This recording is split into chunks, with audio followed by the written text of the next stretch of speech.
money. Money, money, money. Crazy about my money. Et si je vous disais que vos pensées les plus banales ont le pouvoir de guérir votre corps, d'attirer l'abondance et de transformer radicalement votre vie? Que répondrez-vous si je vous disais que votre réalité extérieure n'est que le reflet exact de ce que vous pensez de vous, au plus profond de vous-même? Bienvenue dans l'univers de Louise Hay. 30. Présentation du livre et de l'auteur. Louise Hay est une autrice américaine emblématique, considérée comme l'une des pionnières du développement personnel. Fondatrice de la maison d'édition Hay House, elle a aidé des millions de personnes à transformer leur vie grâce à ses enseignements sur le pouvoir des pensées, des affirmations positives et de l'amour de soi. Son livre « Transformez votre vie » s'est vendu à des dizaines de millions d'exemplaires et a été traduit dans plus de 30 langues. Pourquoi ce livre a cartonné? Parce qu'il parle à tout le monde. Il s'adresse directement à cette petite voix en nous qui doute, qui se juge, qui a peur, et il propose un chemin clair, puissant, pour sortir de la souffrance intérieure et accéder à une vie plus riche, plus aimante, plus libre. Ce livre est un manuel de transformation. Il propose une véritable méthode, un parcours pour comprendre ses blocages, les guérir et réinventer sa vie. Résumé détaillé des chapitres. Chapitre 1. Ce que je crois, Louise Hay débute par une vérité essentielle. Ce n'est qu'une pensée, et une pensée peut être changée. Elle explique que nos pensées créent nos expériences et que nous avons le pouvoir de les transformer. Ce chapitre pose les fondations de sa philosophie. Tout commence par nos croyances. Louise partage son expérience personnelle, marquée par des traumatismes et la maladie, et montre comment elle a changé sa vie, en changeant sa façon de penser. Elle affirme que nous avons tous cette capacité de transformation. Chapitre 2. Où commence le changement? Ici, l'auteur insiste sur la prise de conscience. Rien ne peut changer si nous ne savons pas ce que nous pensons réellement. Elle encourage le lecteur à observer ses pensées quotidiennes, à les noter et à identifier celles qui sont négatives ou limitantes. Par exemple, si vous vous dites souvent « je n'ai jamais de chance », c'est une croyance qui attire des situations de malchance. Louise introduit l'idée des affirmations positives comme nouvel outil de création. À chaque pensée limitante, il existe une pensée positive opposée qui peut reprogrammer l'inconscient. C'est un travail quotidien, comme une musculation mentale. Chapitre 3. L'origine des problèmes. Louise Hay explore la source des croyances limitantes, notre passé, notre enfance, notre environnement familial. Elle explique que les messages reçus dans l'enfance, souvent répétés par les parents, les professeurs ou d'autres figures d'autorité, se sont imprimés dans notre subconscient.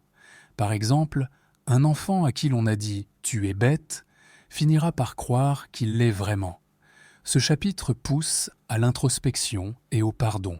Louise invite à reconnaître ses blessures, sans blâmer les autres, mais en acceptant qu'il est temps d'en guérir.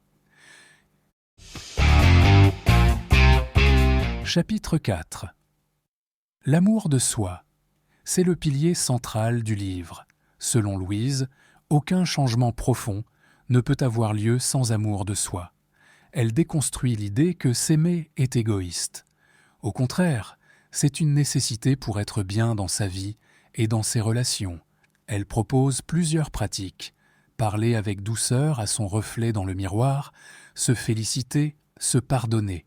Un exercice phare, se regarder dans les yeux et répéter « Je t'aime, je t'accepte tel que tu es ». Ce travail peut être inconfortable au début, mais il enclenche une véritable transformation intérieure. Chapitre 5. Nettoyer la maison intérieure. Ce chapitre aborde le besoin de faire le grand ménage dans notre monde intérieur. Louise utilise la métaphore de la maison. On ne peut pas vivre en paix dans une maison encombrée d'objets cassés, de déchets et de souvenirs toxiques. Il en va de même pour notre esprit. Elle propose un nettoyage mental par le journaling, la méditation et le travail sur les émotions refoulées. Cela inclut aussi de se libérer de personnes toxiques, d'activités dévalorisantes et de croyances obsolètes. Chapitre 6. Le pouvoir du pardon. Louise consacre un chapitre entier au pardon, qu'elle considère comme un acte de libération personnelle. Elle explique que tant que nous gardons du ressentiment ou de la haine, nous restons attachés à la blessure. Pardonner, ce n'est pas cautionner l'acte de l'autre, mais se détacher émotionnellement pour retrouver la paix. Elle propose des exercices de lettres à écrire sans les envoyer, des méditations de compassion et insiste sur le pardon de soi. Chapitre 7. Créer la nouvelle réalité. Une fois le passé nettoyé, l'espace est disponible pour créer quelque chose de neuf. Ce chapitre est très pratique. Louise y partage des outils de visualisation créative, d'affirmation positive, de tableau de vision. Elle insiste sur l'importance de ressentir émotionnellement ce que l'on souhaite attirer. Imaginer, c'est déjà créer. C'est aussi ici qu'elle rappelle que la transformation est un processus. Il ne faut pas s'attendre à des miracles du jour au lendemain, mais cultiver la foi et la régularité.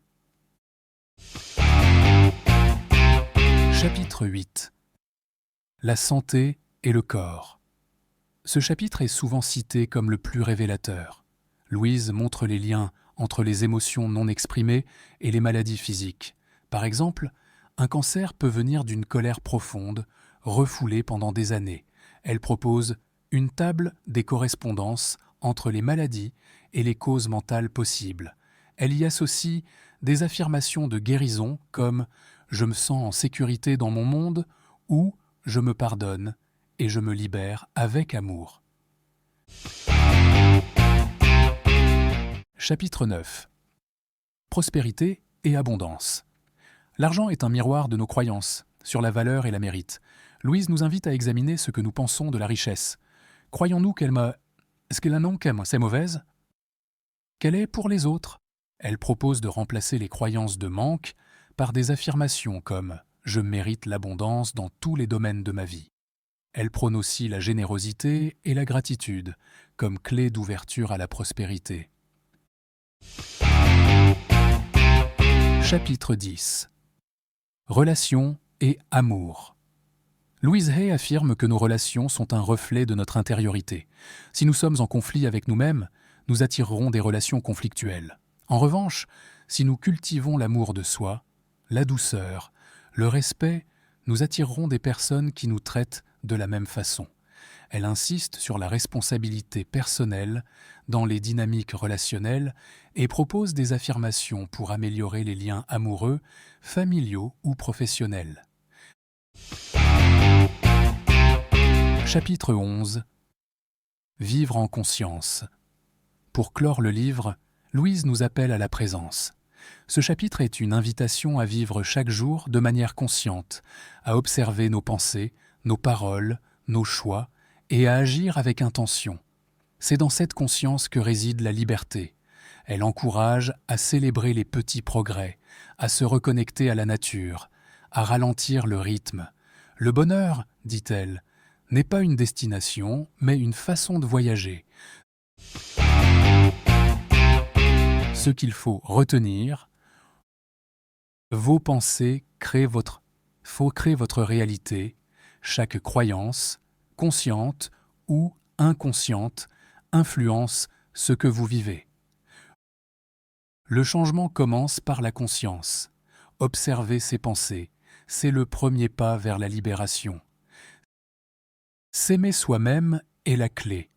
L'amour de soi n'est pas un luxe, c'est un fondement. Le pardon libère. Pardonner, c'est couper les liens avec le passé douloureux. La santé, l'abondance, les relations sont des reflets de notre état intérieur. En changeant à l'intérieur, tout change à l'extérieur. Les affirmations positives sont des outils puissants. Elles permettent de reprogrammer en douceur l'inconscient. La constance est la clé. Le changement prend du temps, mais il est inévitable si vous êtes régulier. Mini-quiz, 3 questions. Première question. Quelle est, selon Louise Hay, l'origine principale de nos problèmes émotionnels et physiques? La réponse est la suivante. Nos croyances inconscientes et nos pensées négatives. Pour Louise Hay, ce ne sont pas les événements extérieurs en soi qui déterminent notre mal-être, mais bien les schémas mentaux profonds que nous avons intégrés depuis l'enfance. En transformant ces pensées, nous pouvons changer notre réalité. Deuxième question. Quelle pratique recommande-t-elle pour développer l'amour de soi? Louise Hay propose un exercice puissant. Se regarder dans un miroir, dans les yeux, et se dire « Je t'aime ». Cet exercice de miroir, aussi simple soit-il, est l'un des piliers de sa méthode. Il permet de guérir l'image de soi et d'installer peu à peu une relation plus douce, plus aimante avec soi-même. Troisième question. Que faut-il faire avant de pouvoir créer une nouvelle réalité dans sa vie? La réponse. Il faut identifier et libérer les croyances limitantes. Créer du neuf ne peut se faire que si l'on a d'abord nettoyé l'ancien. Louise insiste sur l'importance de prendre conscience des schémas négatifs que nous répétons, souvent de manière automatique. Ce travail de libération est la première étape vers une véritable transformation. Conclusion. Changer sa vie, ce n'est pas un miracle, c'est une décision, suivie d'actions répétées avec amour et constance. Louise Hay nous enseigne que tout part de nous, que le pouvoir n'est pas à l'extérieur, mais déjà en nous. Vous n'avez pas besoin d'être parfait, vous avez seulement besoin de vous choisir, chaque jour, avec bienveillance. Alors, prenez un moment aujourd'hui, regardez-vous dans un miroir et dites ces mots. Je t'aime, je t'accepte, tu mérites le meilleur. Si ce résumé vous a inspiré, pensez à vous abonner à la chaîne Résumé du succès, à liker et partager cet audio à quelqu'un qui en aurait besoin.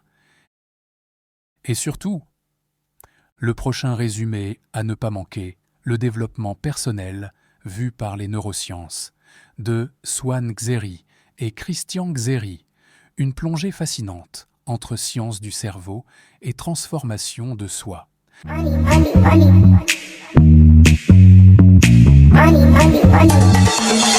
about my money.